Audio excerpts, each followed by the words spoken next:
Assalamualaikum warahmatullahi wabarakatuh. Kami dari kelompok 4 yang beranggotakan saya sendiri, Adiza Zahwa, Ika Reta, dan Ahmad Faria Al-Fauzi akan mempresentasikan makalah kami yang berjudul Pemberdayaan Masyarakat Miskin. Poin-poin yang akan kami bahas yaitu mengenai pengertian dari pemberdayaan masyarakat itu sendiri, tujuan pemberdayaan masyarakat, tahap-tahap pemberdayaan masyarakat, sasaran pemberdayaan, dan pendekatan pemberdayaan. Langsung saja, yang pertama adalah pengertian pemberdayaan masyarakat. Pemberdayaan berasal dari kata daya yang mendapat awalan menjadi berdaya, yang artinya memiliki atau mempunyai daya. Dan daya sendiri itu artinya adalah kekuatan. Jika digabungkan, pemberdayaan artinya membuat sesuatu menjadi berdaya atau mempunyai kekuatan.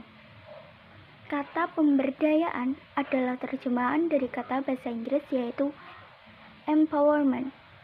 Pemberdayaan juga dapat berarti kekuatan dalam diri manusia atau suatu sumber kreativitas.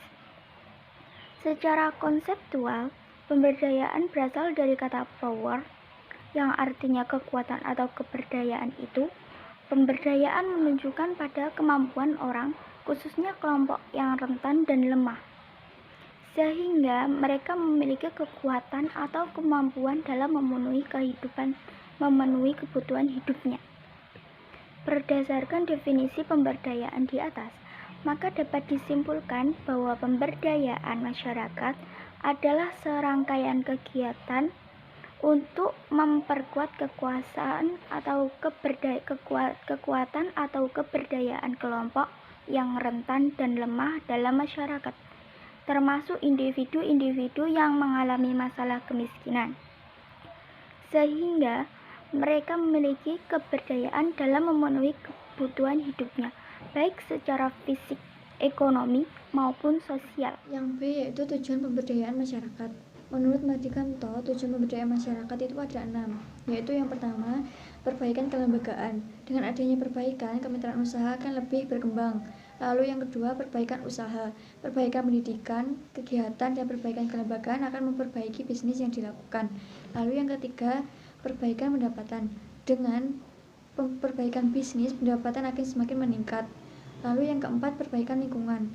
Dengan perbaikan pendapatan dapat memperbaiki lingkungan karena kerusakan lingkungan biasanya disebabkan oleh pendapatan yang menurun dan kemiskinan. Lalu yang kelima, perbaikan kehidupan. Tingkat pendapatan dan keadaan lingkungannya baik diharapkan dapat memperbaiki kehidupan setiap keluarga atau masyarakat. Lalu yang keenam, perbaikan masyarakat. Dengan kehidupan yang baik, lingkungan yang baik yang diharapkan dapat merubah hidup masyarakat lebih baik.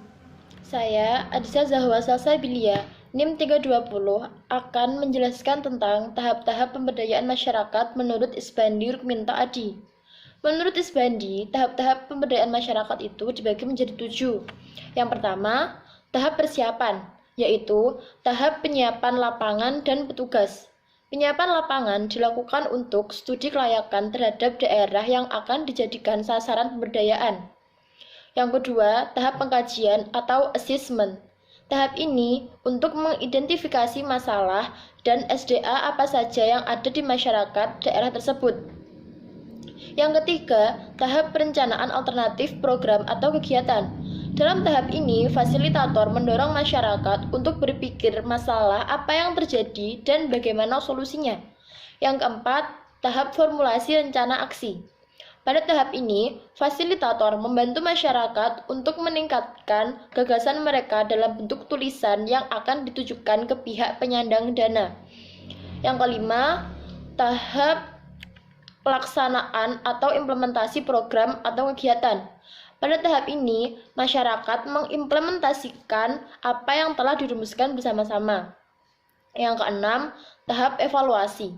Tahap ini dilakukan untuk mengawasi fasilitator terhadap program pemberdayaan yang dilakukan.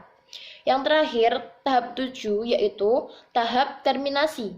Tahap ini bisa dilakukan jika masyarakat sudah bisa mandiri dan penyandang dana telah menghentikan bantuannya.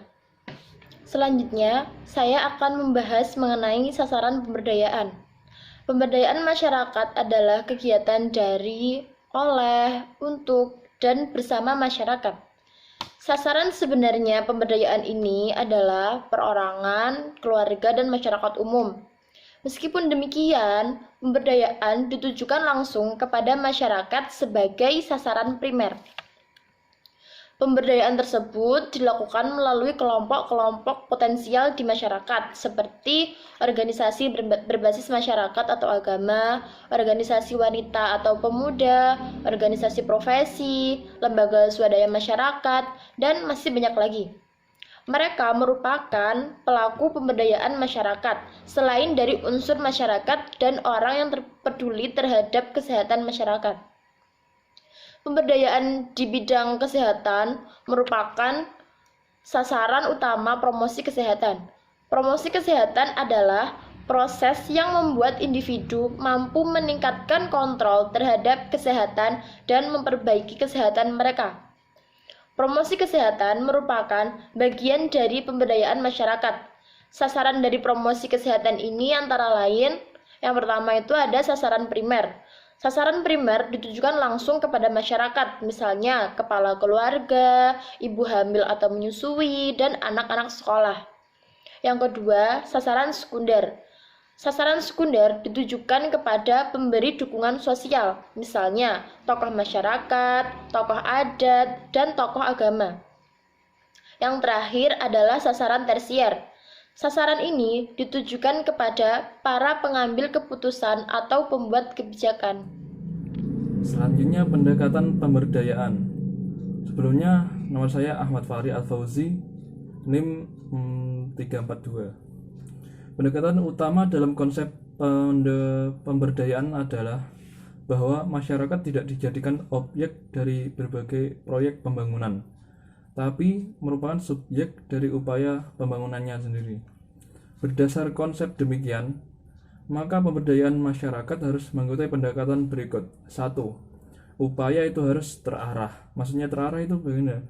Ia ditunjukkan langsung dapat kepada yang memerlukan dengan program yang dirancang untuk mengatasi masalahnya dan sesuai kebutuhannya.